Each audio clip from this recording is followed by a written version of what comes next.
My wife, Suzy, who I'll bring up now because you have met her, she sent me a tweet, a video of Brian Cox teaching a toddler Shakespeare. That is one of the greatest videos I've seen. I'd love to see that.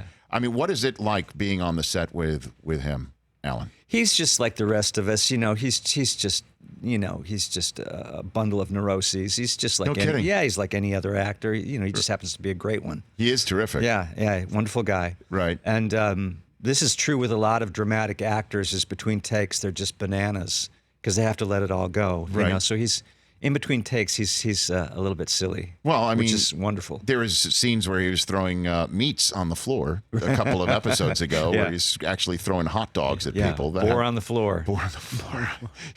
Right. So okay, now you met my wife on a plane. Is that a true so story? I was flying back and forth to New York to do the show. Right. And waiting to go on, and there's a whole story. And there's a very tall young man, very tall, sort of military bearing, looks like he could have been in the military, and he's got a service animal who happens to be a pit bull. Okay. But a cute pit bull, like Petey from the Little Rascals, right? Okay, sure.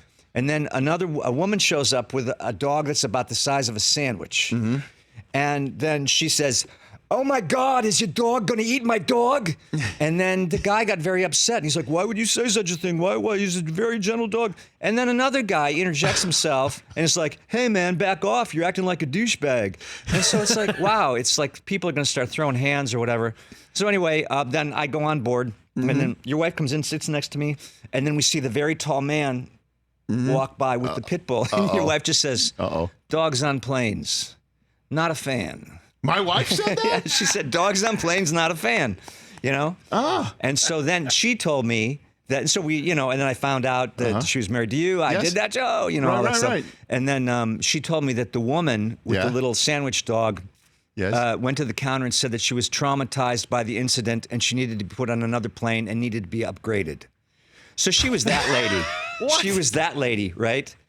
And I think that's probably what Suzy was not a fan of, because she loves dogs. I mean, I thought she was probably going to intervene on behalf of the guy with the pit bull or something like that. Well, and anyway, so we get off the plane and there's cops, like real cops with real guns. And I was like, "Oh, it's on, it's on." Are you serious? Yeah. And then I went down to baggage, and who do I see but the very tall man with the pit bull? And I'm like, "What happened?" He said the other guy kept doing this during the flight and started talking a lot of trash. Drinking? Yeah, he was like pounding him back, and I guess he was like thinking, "What, you don't think I can kick your ass?" That kind of, he went there.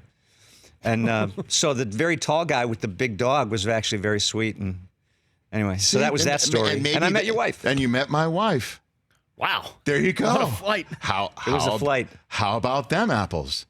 Yeah, when you get off a plane and there's people waiting there with guns drawn or something like that, or police that just are just glad there. they're not looking at me. Yeah, just glad they're not looking at you. For more of The Rich Eisen Show, tune to Audience Channel 239 on DirecTV for free on BR Live or download the Rich Eisen Show app.